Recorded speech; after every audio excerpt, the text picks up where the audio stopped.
சித்திரை பெருவிழாவின் 2ஆம் நாள் நிகழ்வுகள். திருவிழாவில் இறைவனும் இறைவியும் வீதி உலா வருகிறார்கள். வீதி உலா வருவதற்கான காரணம் மற்றவர்களை நாடி இறைவனே வருகிறான் என்ற நிலைதான். நாம் இறைவனை நினைந்தால் இறைவன் நம்மை நினைப்பார். இறைவனை நாம் மனதுக்குள்ளே இருத்த நினைத்தால் இறைவன் நம்முடைய மனதுக்குள்ளே வந்து அமர்ந்து விடுவார். அப்படி அமர்வதற்காக இறைவன் வீதி உலா வருகிறார்.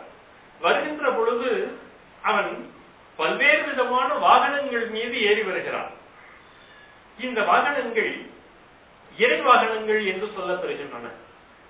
இந்த இறை வாகனங்கள் ஒவ்வொன்றுக்கும் ஒரு தனி குறியீடு உண்டு.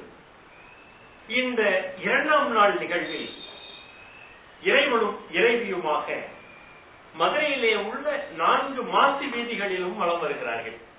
ஒவ்வொரு நாளும் காலையிலே 7 மணிக்கு ஒரு முறை உலாவும், அதே போல இரவு 7 மணிக்கு இன்னொரு முறை உலாவும் வருகின்ற நிலையை நாம் பார்க்கிறோம். மாசி வீதிகள் மட்டுமல்லாமல் பல்வேறு விதமான இடங்களுக்கும் அம்மையும் அப்பனும் சென்று வருகின்ற அந்த காட்சியையும் நாம் இந்த விழாவிலே நாம் காணலாம். 2ஆம் நாளாகிய இன்று திருக்கோவிலிலே உள்ள இடத்திலே இருந்து கிளம்பி 4 மாசி வீதிகள் வழியாக சென்று திரும்பவும் அங்கே உள்ள முத்துராமையர் மண்டகப்படியிலே வந்து சேருகின்ற காட்சியை காலை நேரத்திலே நாம் காண்கிறோம்.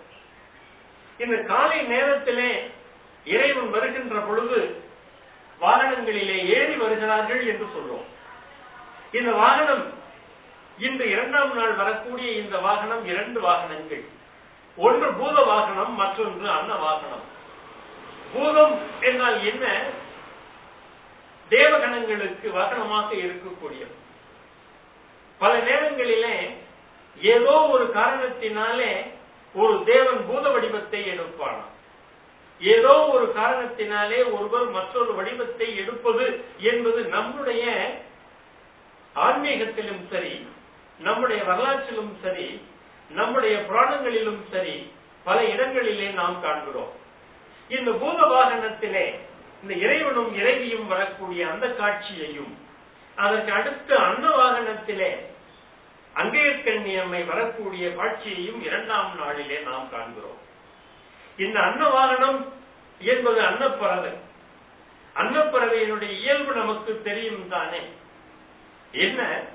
பாலையும் நீரையும் கலந்து வைத்தால் அன்னப்பறவை நீரை நீக்கி பாலை மட்டும் எடுத்துக்கொள்ளும் தன்மை உடையது. இந்த இறைவி வரக்கூடிய ஏறி வரக்கூடிய இந்த வாகனம் அன்ன வாகனம். என்றால் என்ன பொருள்? நமக்கு ஏதோ ஒரு செய்தியை இந்த அன்ன வாகனம் நம் மூலமாக இறைவி நமக்கு காட்டுகிறார். என்ன செய்தியாக இருக்கும் அது? வாழ்க்கையிலே எத்தனையோ விதமான நிகழ்வுகளை எல்லாம் நாம் பார்த்துக் கொண்டிருக்கிறோம். அந்த நிகழ்வுகளிலே நல்ல நிகழ்வுகள் எவை, எவை நமக்கு சாதகமான நிகழ்வுகள், எவை நம்மை சரியான வழியிலே செலுத்தும் என்று நாம் பிரித்து பார்த்து நல்லனவற்றை மட்டும் கொண்டு அதனவற்றை நீக்கிவிட வேண்டும் என்ற அந்த தத்துவத்தை நமக்கு வெளிப்படுத்துகின்ற முறையிலேதான் இந்த இறைவி அன்ன வாகனத்திலே வரக்கூடியதை நாம் காண்கிறோம். திருவிளையாடல் புராணம் என்ற ஒரு நூல். அந்த திருவிளையாடல் புராணத்திலே சிவபெருமான் மதுரை மாநகரத்திலே பல்வேறு விதமான திருவிளையாடல்களை நிகழ்த்தி காட்டிய அந்த தொகுப்பு நிகழ்வுகளை எல்லாம் அங்கே காணலாம். இறைவனுக்கும் இறைவிக்கும் திருமணம் முடிந்த அந்த நிலையிலே விருந்து நடக்கின்ற பொழுது அந்த விருந்துக்கு பலரும் வந்திருக்கின்ற அந்த நிலையிலே அந்த விருந்தை உண்ணக்கூடிய முறையிலே பலரும் இருக்கின்ற பொழுது ஏற்பட்ட ஒரு நிகழ்ச்சி என்ன தெரியுமா? பூதம் ஒன்றுக்கு இறைவனும் இறைவியும் நடத்திய அந்த திருமணத்தின் போது உணவு அளிக்கின்ற அந்த காட்சி, அந்த பூதம் உணவு உண்ட அந்த காட்சி, அந்த காட்சியை நினைவுபடுத்துகின்ற முறையிலே கூட இந்த வாகனம் அமைந்திருக்கிறது என்று நாம் கொள்ளலாம். சுந்தர தேவாரத்திலே ஒரு பாடல் உண்டு. என்ன பாடல் தெரியுமா?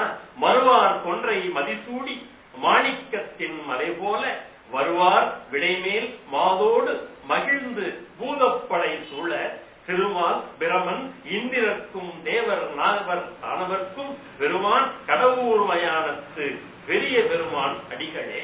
இந்த பூதப்படைகள் சூழ அந்த இறைவன் வருகின்ற அந்த காட்சியை சுந்தரர் காட்டியது போல இந்த பூத வாகனத்தின் மீது சொக்கநாத பெருமானும் பிரியா விடையும் ஏறி வருகின்ற அந்த காட்சி நமக்கெல்லாம் நம்முடைய மனதிற்கெல்லாம் மகிழ்ச்சியை தரக்கூடிய ஒரு காட்சியாக அமைகிறது. இது இந்த பூத வாகனத்திலும் அன்ன வாகனத்திலும் இரவு நேரத்திலே வருவார்கள். காலை நேரத்திலே தங்க சப்பரத்திலே இறைவனும் இறைவியும் வருகின்ற அந்த காட்சியை காலை நேரத்திலே பார்க்கலாம். தங்க சப்பரம் என்றால் என்ன? தங்கத்தினால் ஆன ஒரு தேர். அந்த தங்கத்தினால் ஆன அந்த தேரிலே ஏறி ஒரு சப்பரத்திலே ஏறி உலா வருகின்ற பொழுது மற்ற மக்கள் எல்லோரும் மிக சிறப்பான முறையிலே அந்த இறைவனையும் இறைவியையும் கண்டு மனதிற்குள்ளே இருத்திக் கொண்டு தங்களுடைய துன்பங்களை எல்லாம் நீக்க மாட்டார்களா இவர்கள்? தங்களுடைய துன்பங்களை நீக்குபவர்கள் இவர்கள் தான் என்ற அந்த நம்பிக்கையோடு வழிபடக்கூடிய அந்த காட்சியை கொண்டதுதான் 2ஆம் நாள் நிகழ்வுகள்.